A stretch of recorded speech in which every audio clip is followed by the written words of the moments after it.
नमस्कार, आप देख रहे हैं नेक्स्ट 9 आवाज। मैं हूं आपके साथ सिराज। इस वक्त की सबसे बड़ी खबर सामने आ रही है। आपको बता दें कि कैश फॉर क्यूरी मामले में ममता बनर्जी की पार्टी टीएमसी की सांसद महुआ मोइत्रा की संसद सदस्यता रद्द कर दी गई है। इस संबंध में लोकसभा से प्रस्ताव पारित हुआ। संसदीय कार्य मंत्री प्रहलाद जोशी ने मोइत्रा के निष्कासन का प्रस्ताव रखा, जिसे सदन में मंजूरी दे दी गई।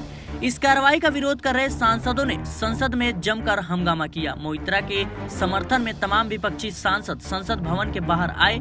इसमें सोनिया गांधी भी शामिल रही। इससे पहले लोकसभा की एथिक्स कमेटी की रिपोर्ट पर आधे घंटे से अधिक समय तक चर्चा हुई। इस दौरान स्पीकर ओम बिरला ने मोइत्रा को बोलने का मौका तक नहीं दिया। उन्होंने कहा कि मोइत्रा कमेटी के सामने अपनी बात रख चुकी है। वहीं विपक्षी सांसदों ने मोइत्रा को बोलने देने की मांग कही। संसद सदस्यता रद्द होने के बाद मोइत्रा ने कहा कि मैंने अडानी का मुद्दा उठाया था, जिस वजह से मुझे संसद की सदस्यता से बर्खास्त कर दिया गया। एथिक्स कमेटी के सामने मेरे खिलाफ कोई भी मुद्दा नहीं था, कोई सबूत नहीं थे। बस उनके पास केवल एक ही मुद्दा था कि मैंने अडानी का मुद्दा उठाया था। कांग्रेस ने महुआ मोइत्रा के खिलाफ आचार समिति की रिपोर्ट पर शुक्रवार को लोकसभा में आनन फानन में चर्चा कराए जाने पर आरोप लगाया। पार्टी ने कहा कि यह एक प्राकृतिक न्याय सिद्धांत का उल्लंघन है। यदि सदस्यों को रिपोर्ट पढ़ने के लिए 3 से 4 दिन दे दिए गए होते तो आसमान नहीं टूट पड़ता।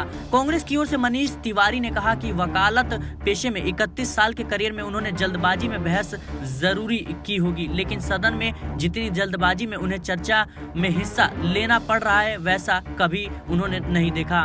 वहीं टीएमसी की सांसद कल्याण बनर्जी ने कहा कि लोकसभा में चर्चा में भाग लेते हुए कहा कि यह नियमों और संविधान के खिलाफ हो रहा है। महुआ मोइत्रा को बोलने का मौका दिया जाना चाहिए। वहीं बीजेपी के सांसदों ने कहा कि राष्ट्रीय सुरक्षा का उल्लंघन हुआ है। बीजेपी की सांसद अपराजिता सारंगी ने लोकसभा में चर्चा के दौरान कहा कि विपक्ष से सवाल है कि उन्होंने महुआ मोइत्रा जो किया वो गलत था या सही।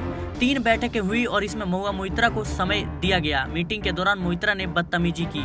बीजेपी सांसद विनोद कुमार सोनकर की अध्यक्षता वाली आचार समिति ने 9 नवंबर को बैठक में मोइत्रा को पैसे लेकर सदन में सवाल पूछने के आरोपों में लोकसभा से निष्कासित करने की सिफारिश करने वाली रिपोर्ट को स्वीकार कर लिया था। समिति के 6 सदस्यों ने इसके पक्ष में वोट किया। इसमें से कांग्रेस से निलंबित सांसद परनीत कौर भी शामिल थी। समिति के 4 विपक्षी सदस्यों ने रिपोर्ट पर असहमति जताई थी। फिलहाल के लिए इस खबर में इतना ही। देश और दुनिया की तमाम खबरों के लिए बने रहे नेक्स्ट 9 आवाज के साथ।